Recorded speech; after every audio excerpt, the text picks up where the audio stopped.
مساء الخير. رح أتحدث بالإنجليزية ولكن بحب أعطي بعض الكلمات باللغة العربية. رح يكون في عنا سلايدات بالعربي فبنقدر نتابع النقاش من خلال السلايدات. بشكركم جميعا لوجودكم اليوم معنا. اليوم الوقت كتير صعب. أنا بعرف إنه أنتوا عيوننا في الميدان وبترسلوا صوتنا للعالم، وفي أشياء عديدة عم تحصل في الميدان، ولكن وجودكم معنا اليوم جدا مهم. اليوم أنتم بتشتغلوا في أكثر المناطق تعقيدا ربما في العالم، ودوركم جدا كبير، وأنتم ذراعنا. يعني إحنا لازم نشتغل بشكل أكثر لصيق مع الإعلام لحتى نقدر نوصل صوتنا بالطريقة اللي بتكون أنجع للعالم. كلنا اليوم بنعمل ضمن إبادة جماعية في قطاع غزة، ولكن في حرب إحلالية صامتة ومش صامتة في الضفة الغربية، وهي ضمن سياسة إسرائيلية هي على مدار عقود، ولكن استشرست في آخر 3 سنوات واستشرست أكثر في آخر 6 أشهر.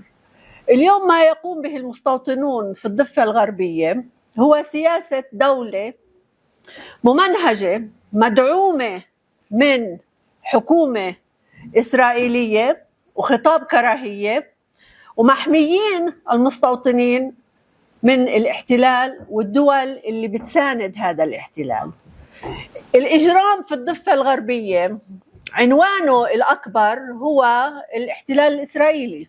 الاحتلال هو إجرام، وإحنا واقعين تحت هذا الإجرام على مدار عقود، ولكن عنوانه الأصغر هو إرهاب المستوطنين، وهذا الإرهاب هو ذراع اليوم جدا قوي لاستفحال هذا الإجرام وهذا الاحتلال. الاحتلال وما يصاحبه من إجرام ليس فقط مسألة فلسطينية، إنما هو مسألة دولية واختبار للمجتمع الدولي، والتزام هذا المجتمع بالمواثيق الدولية والمبادئ الدولية اللي بتغنوا فيها واللي علمونا إياها على مدار سنوات، وهي لها علاقة بحماية المدنيين، تطبيق القانون الدولي، واحترام كرامة الإنسان. اليوم نشوف إنه ولا شيء من هاي المبادئ يطبق في فلسطين. مش بس لا يطبق، كمان في غض النظر عن الانتهاكات اللي بتقوم فيها دولة الاحتلال. اليوم المطلوب من الإعلام إنكم تعلوا صوتكم وتكملوا مسيرة فضح هذه الانتهاكات، فضحها ليس فقط بالأرقام، ولكن ما تأثير هذه الانتهاكات على حياتنا إحنا كمواطنين فلسطينيين في الأرض المحتلة، ما تأثيرها على مستقبلنا في الأرض المحتلة. وبدنا من خلال فضحكم لهذه الانتهاكات وإعلاء الصوت إنه نعري أكثر هاي المنظومة بروايتها المضللة. وكلنا بعرف شو الرواية المضللة الإسرائيلية. الرواية المضللة هي بتركز على نزع إنسانيتنا حتى يسهل ضربنا أكثر وتنتهك حقوقنا بشكل أفظع، إظهارنا كإرهابيين والإسرائيلي هو الضحية، يعني الوضع معكوس، وكل ما يقومون به هو دفاع عن النفس. وكلنا بعرف إنه إحنا صرنا 70 سنة مندافع عن أنفسنا ومندافع عن أرضنا، وهذا ما نريد أن يظهر إلى العالم. قد يعتقد البعض إنه هذا ظاهر جليا للعالم، ولكن لا، في أماكن كثيرة من العالم اليوم وبصعود اليمين في أجزاء ودول كثيرة يجب أن نبقى معليين صوتنا تجاه إرهاب المستوطنين وانتهاكات الاحتلال. I will turn to English now and would like to thank you for being with us today. I know it's a difficult, very difficult moment, and we gave it considerable thought whether to hold the meeting here or to hold it in the field, but we opted to hold it here for logistic purposes. We know it's much better to be in the field when you can see, because seeing is believing. But you have, I'm sure, other opportunities to be in the field whenever it's possible. We want the world to see the reality as is. Don't beautify and don't exaggerate, because the reality is already very grave. It is extremely grave, and if you just present the facts without any distortion or manipulation, that would be great. Because we know many media outlets do distort the facts and do manipulate the facts. The truth about Israeli crimes and its occupation are very clear. The overarching reality is the Israeli occupation of the State of Palestine. And one of its most dangerous manifestations is the terrorism carried out by Israeli settlers. And we have agreed from before that from now on we call it Israeli terrorism and nothing but Israeli terrorism. Not violence, but terrorism, because it is exactly that. What terrorist settlers are perpetrating is not a series of isolated incidents. It is a systematic, widespread state policy, and it is state terrorism. Settlers are armed. They are fed a discourse of hatred. They are protected by the Israeli occupation forces. They are continually shielded from accountability. And they are supported by an Israeli government with a lot of settler influence. We know that settlers sit on that government and they have a lot of influence in that government. In Gaza, the genocide continues. Humanitarian assistance doesn't enter to the extent it is needed. The crossings remain partially closed. There's no shelter. And recovery and reconstruction efforts are at a standstill. And we continue to wait. Remember, we are 9 or 10 months after the signing of the Memorandum of Understanding in Sharm el-Sheikh and the establishment of the national community, which is still unable to enter Gaza. Now, the media has a vital responsibility to ensure truth is seen and heard, and nothing but the truth.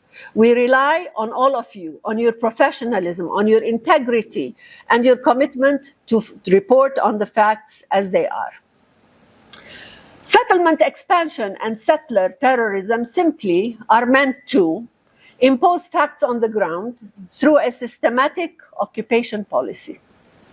It is emboldened by all Israeli governments. All governments, left, right, middle, center, you name it, have agreed with this settlement project, but we see it spiking with this government. And it is a tool for entrenching occupation.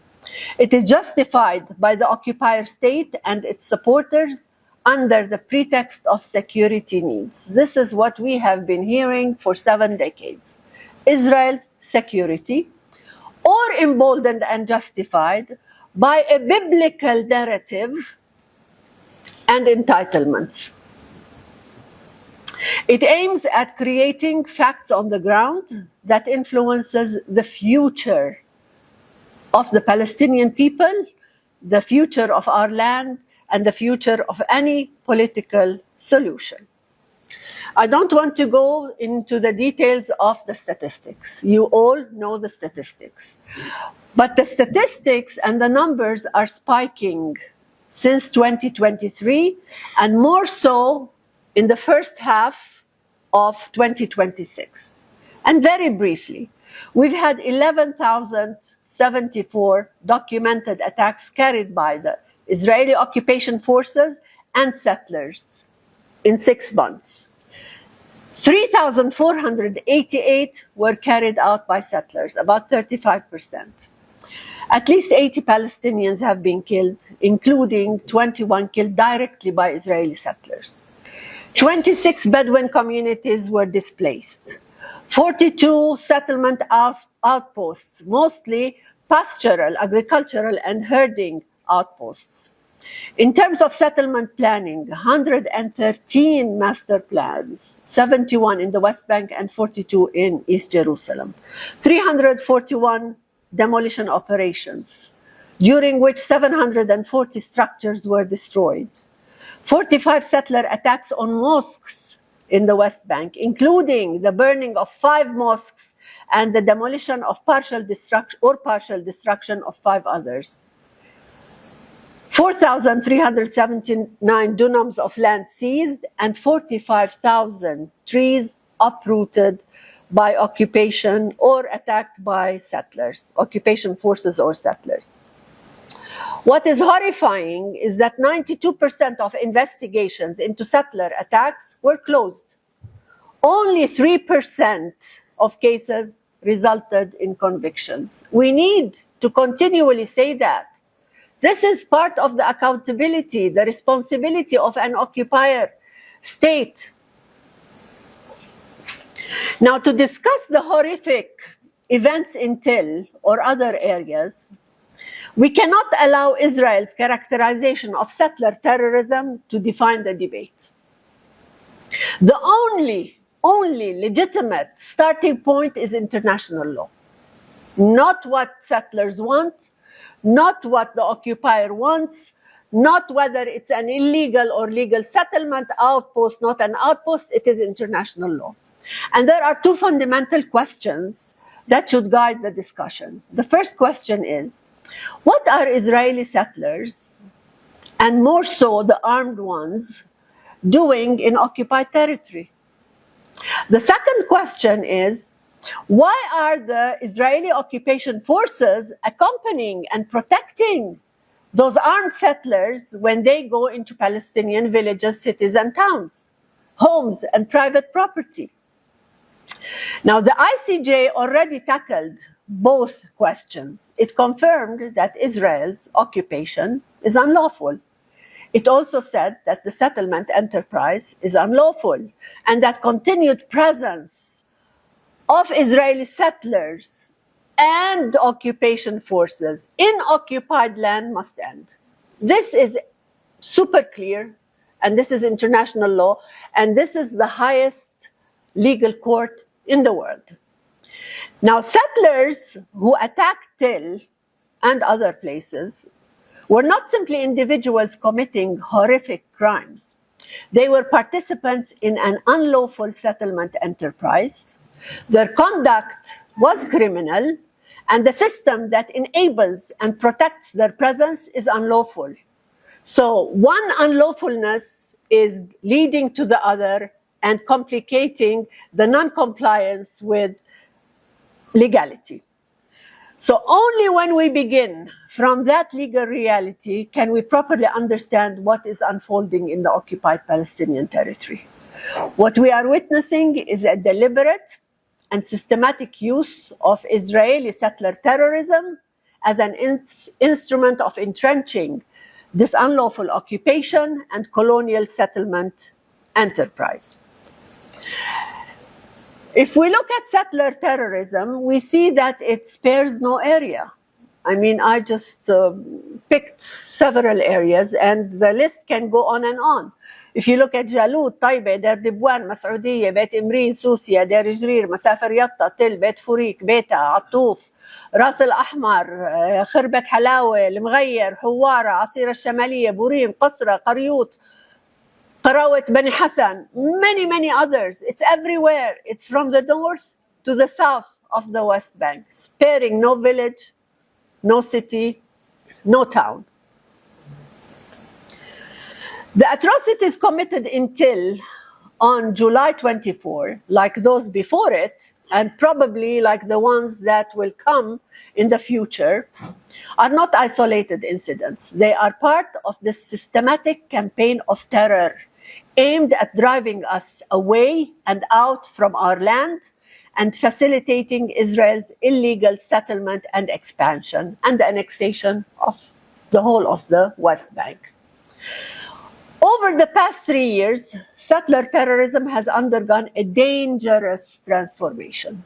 I mean, we've had settler terrorism before, But there is this dangerous transformation. It has become more organized, more coordinated, more heavily armed, and more destructive.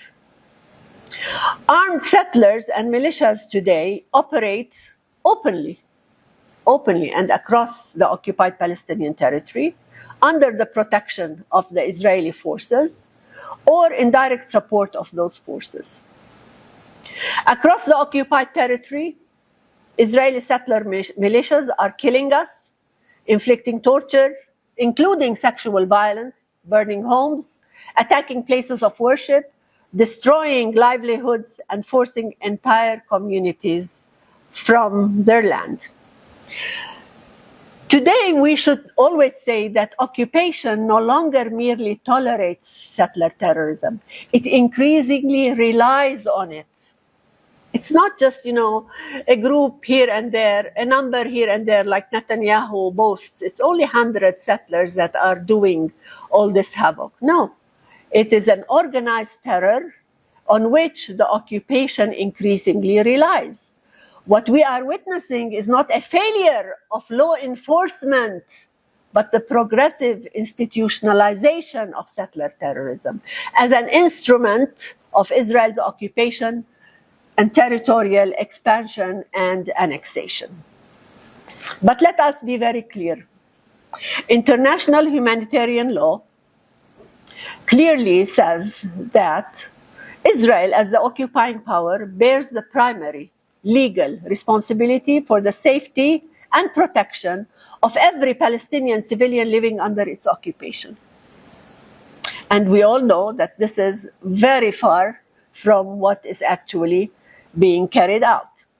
That obligation requires Israel not only to refrain from harming the protected population, but also to prevent, suppress, investigate, and punish violence or terror committed by Israeli settlers. But Israel instead has chosen to arm, protect, and empower settler militias and guarantees them impunity. Now, when the occupying power protects attackers instead of the protected population, these crimes of the settlers cannot be dismissed as private measures by settlers or as private acts of violence. They engage the responsibility of the occupying power itself. The state, as an occupier, is responsible. So what is our goal? Why are we speaking about this? I mean, you know this, you live it, you cover it. We're speaking it today so that we stress several angles. First of all, we wish that we don't look at the matter in terms of just statistics. We know that the statistics are spiking, but we need to flag deeper understanding of escalation and its impact. Because behind every statistics is a family forced to bury a loved one, a child traumatized by terrorism, a home reduced to ashes, farmland destroyed, livestock stolen, and communities living under the constant threat of attack. It's not just about the one incident. And there is enormous impact.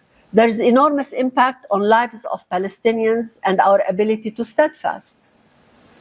I mean, we can ask people to steadfast, but how much longer?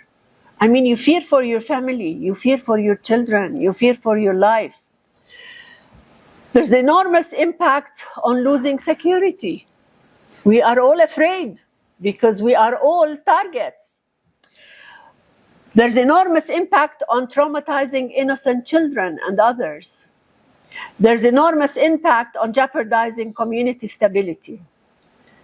So we want to move from media and diplomacy reactions and statements on repeated attacks with fragmented information to strengthen the understanding and presenting of matters in a comprehensive political, legal, socio-economic framework that better highlights the impact. In every coverage, we need to see what it means to see a Palestinian killed. It's important to speak about the killing itself, but what would that mean to that community, to that family, to the Palestinian population at large, to our future in Palestine? We need to stress that attacks are not solely measured by extent of destruction, but more importantly, on impact on lives of Palestinians. We need to show, we want you to show, that accompanying each incident is a shattered life with names and dreams. We want you to stress that family and home represent a safe haven to Palestinians. When that safe haven becomes a source of fear and is targeted, then its impact encompasses not just the individual, but the whole community. We want to show that the result of any attack does not end with the attack. When a child is killed, the siblings carry the scars for generations to come. And we know about transitional trauma. Transitional trauma stays with us for years and years. Attacks don't just affect individual properties, but extend to ability to steadfast. We need to show that attacks on a land is not a mere geographic space. That geographic space can be attacked, but that would be the basis for instability and loss of livelihood. So there's the attack, it passes that day, but the impact lingers much longer. We need to show that demolition not only destroys infrastructure, it destroys the family, it destroys the family life. We need to show that people's right to a safe home and their connection to their land is important. With repetitiveness of incidents, the question becomes very strong on international legal and moral responsibility. In every coverage, we need to go to the legal and moral responsibility of the occupier state and the international community. If we look at patterns of settler attacks and the aims of that terrorism, we can read a lot. If I or you can look at Masafer Yatta, Khirbet al-Faqid, Khirbet Halawe, we see that there was destruction of property and attacking of people. There was destruction of water and agricultural means. There was attack on pasture land and setting property on fire. The aim of this terrorism act is clear, to show people that no area is safe.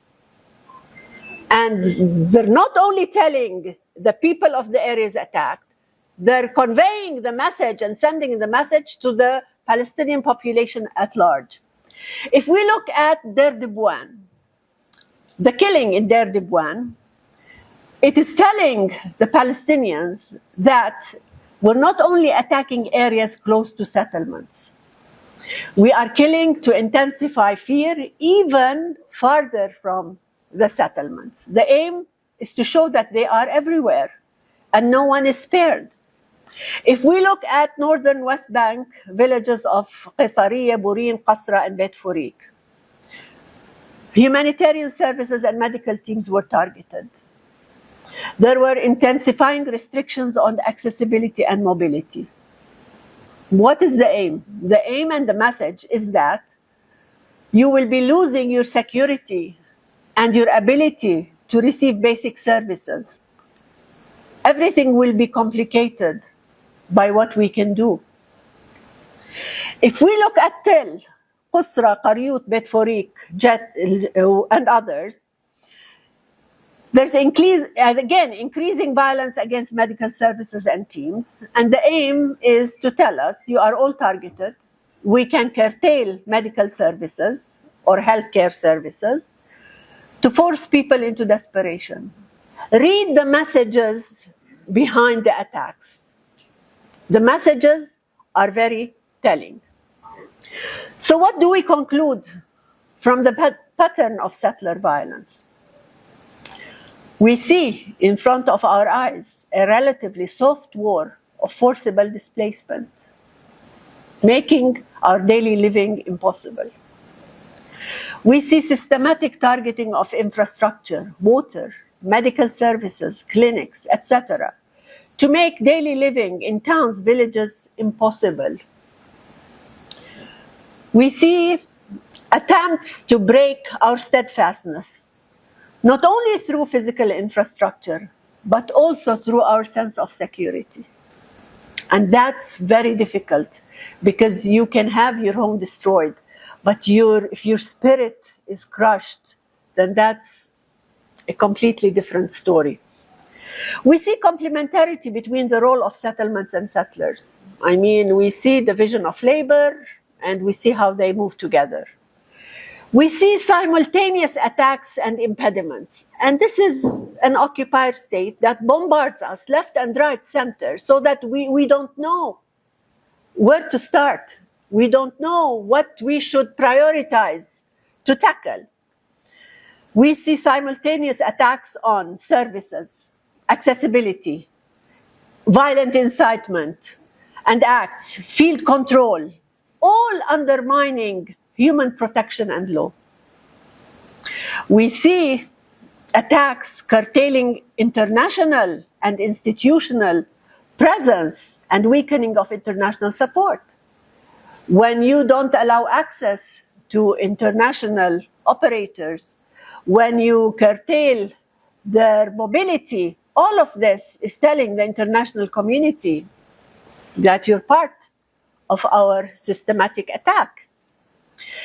What we are also seeing is systematic geographic and demographic changes with forced displacement and erasure of Palestinian presence.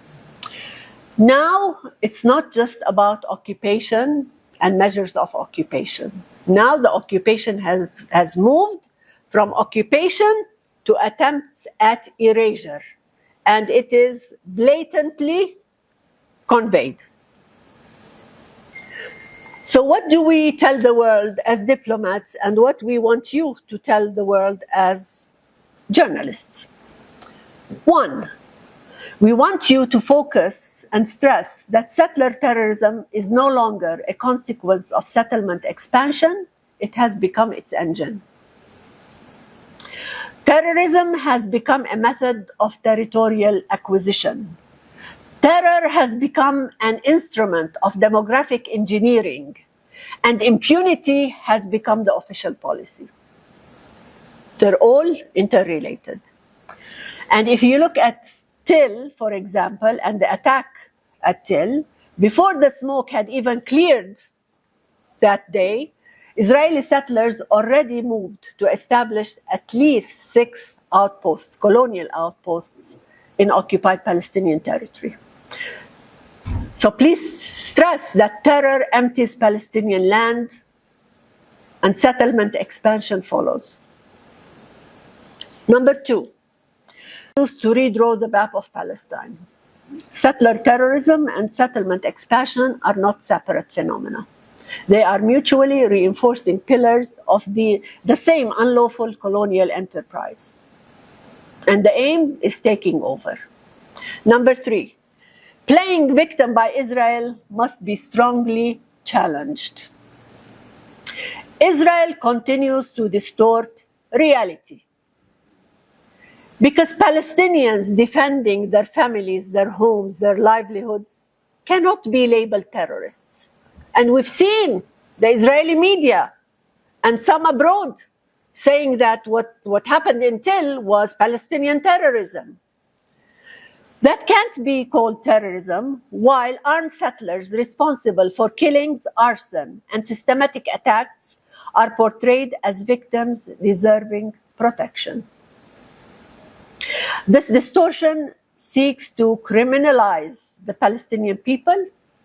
It seeks to shield the perpetrators of terror and violence from accountability, and it normalizes policies that are fundamentally incompatible with international law.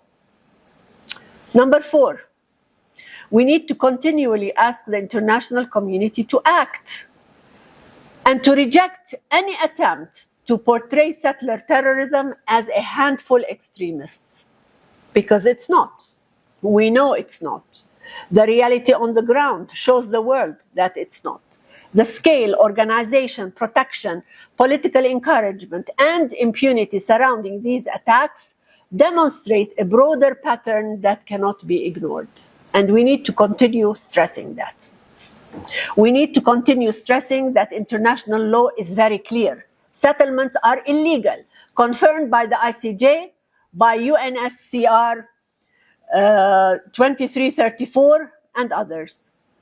The court also reaffirmed that all states are under legal obligation, neither to recognize as lawful, nor to render aid or assistance in maintaining this illegal situation. And state obligation requires action, no expressions of concern. I mean, expressions of concern are okay, but today we want more than expressions of concern. No statements of regrets, but concrete measures capable of ending impunity and protecting Palestinian civilians. Every day that passes without decisive international action results in more lives lost, more Palestinians uprooted, more land confiscated, and the further entrenchment of an unlawful situation that threatens any prospects of a just and lasting peace and the two-state solution. My last point on what we want to stress on is that history will not remember how many statements of concern were issued. It will remember whether the world acted while there was still time to act. Now there's still time to act. When the situation gets much graver, I mean, action does not bear the same kind of fruits. And we've seen what happened in Gaza. The international community could have acted much, much earlier, and the genocide could have been stopped much, much earlier. They opted to wait.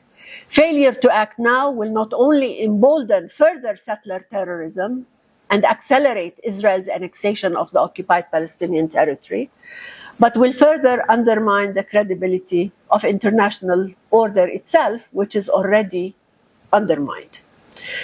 Those responsible for organizing, financing, facilitating, and carrying out settler terrorism should be brought to account. No more impunity. Armed settler militias operating throughout the occupied Palestinian territory must be immediately disarmed. These settlers must be disarmed. And the unlawful settlement enterprise must be dismantled as per the ICJ and international law. There can be no lasting peace while terror is rewarded with land. And there can be no credibility for international law while its clearest obligations remain unenforced. Some of you, I'm sure, will ask, but what are you doing internally? We are, and we want to, strengthen our media tools and our legal and diplomacy moves. And we're working in whatever venue we have, in whatever path and opportunity we have. And that's why we also rely on you. We want to support the steadfastness in communities targeted. We want to unify national efforts with complementarities. We can work with the public sector. We can work with the non-governmental sector. We need to find a platform where we can all complement the work of each other. We need to transfer steadfastness to a comprehensive national project. It's not enough to say for people steadfast, and it's not enough to say we will strengthen or support steadfastness. We can do that better if we can look at it within a comprehensive national project, including political, legal, diplomatic, and development tracks. This way we can have complementarities of all angles. We need to insist on international protection, and we have sent statements abroad asking for international protection. We need to continue to expose violations. I know that many of you might think, but look at the crime of crimes that occurred in Gaza. I mean, what more violations are people looking at? Yes, that was the crime of the crimes. We continue raising our voices on the genocide in Gaza because it is still ongoing. But we also focus on what is happening on the West Bank. Maybe in comparison, the extent and the enormity of brutality is not the same. But a violation is a violation, and a life is a life, and a property is a property. We need to continue focusing on that. And first and foremost, we need to exercise our right as Palestinians in occupied territory and in all of the occupied territory in resisting and protecting our people and communities peacefully. We might agree or disagree on that, but peacefully. This is the official line. I would like to end by saying that Israel's intention is very, very clear. No to everything. No to a state of Palestine. No to leaving Gaza. No to ending occupation. Yes to occupation. Yes to apartheid. Yes to terror exercised by an occupier state that is above the law and that defies all. I end here and will take questions.